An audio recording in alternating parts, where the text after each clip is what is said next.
প্রিয় দর্শক, আবার একটা খুবই গুরুত্বপূর্ণ আপডেট নিয়ে চলে এলাম আপনাদের কাছে এই গ্লোবাল নলেজ বাংলা ইউটিউব চ্যানেলে। বন্ধুরা, আজকের বিশ্ব রাজনীতিতে এক বিশাল পরিবর্তন খবর সামনে এসেছে। এই খবর একাধিক সংবাদ মাধ্যমে প্রকাশিত হয়েছে। স্ক্রিনে দেখুন।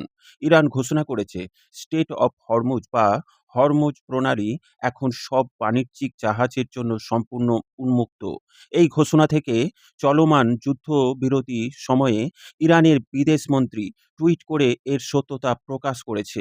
স্ক্রিনে দেখুন, ইরানের বিদেশমন্ত্রী সাহিব আব্বাস আরাগচি এক্স হ্যান্ডেলে এই টুইট প্রকাশ করেছে। প্রশ্ন হচ্ছে, এই খবর কেন এত গুরুত্বপূর্ণ?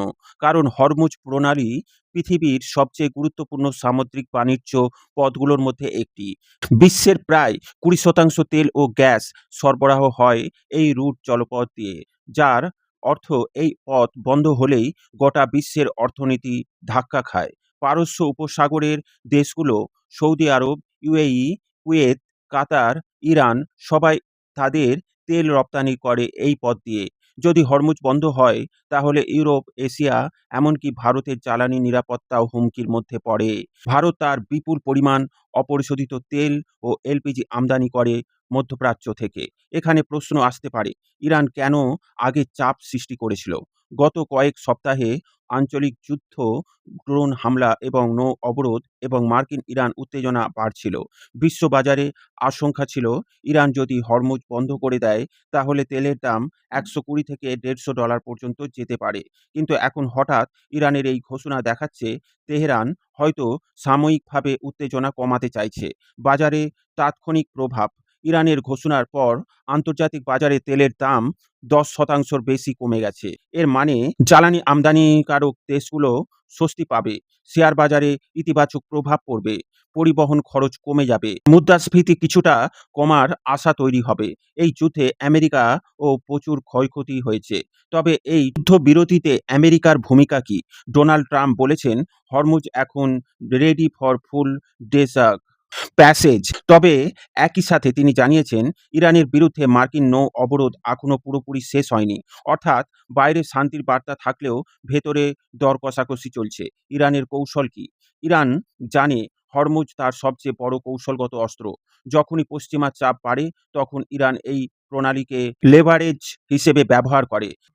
এখন পথ খুলে দিলে তারা 3টি বার্তা দিল, আমরা যুদ্ধ চাই না, বিশ্ববাজারে প্রভাব ফেলার ক্ষমতা তাদের আছে, নিষেধাজ্ঞা কমাও, তাহলে স্থিতিশীল দেব। তবে ইরান এই 40 দিনের যুদ্ধে যে ক্ষয়ক্ষতি হয়েছে, অস্ত্রশস্ত্র আবার তা পূরণের চেষ্টা চালিয়ে যাবে। আমেরিকাও সহজে হার মানবে না। এই যুদ্ধবিরতি ফাঁকে আমেরিকা প্রস্তুত হচ্ছে পরবর্তী আঘাতের জন্য। ইরানকে যে হালকাভাবে নিচ্ছিল না আমেরিকা, এটা স্বীকার করলো এই যুদ্ধবিরতির মধ্য দিয়ে। এখানে ভারতের জন্য কি বার্তা? ভারতের জন্য এটি খুবই ইতিবাচক খবর।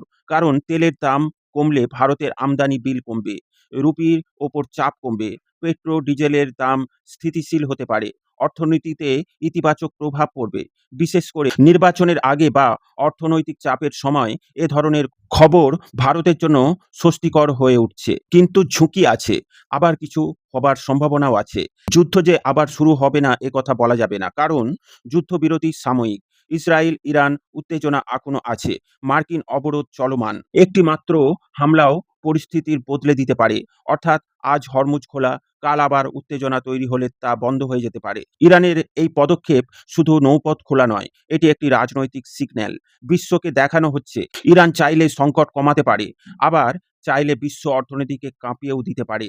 মধ্যপ্রাচ্যে তেল রাজনীতি, আমেরিকার চাপ আর ইরানের কৌশল, সব মিলিয়ে নতুন অধ্যায় শুরু হলো।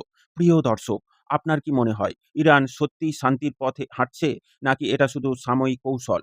এ বিষয়ে আপনার মতামত অবশ্যই কমেন্টের মাধ্যমে জানাবেন। ভিডিও ভালো লাগলে লাইক ও শেয়ার করবেন।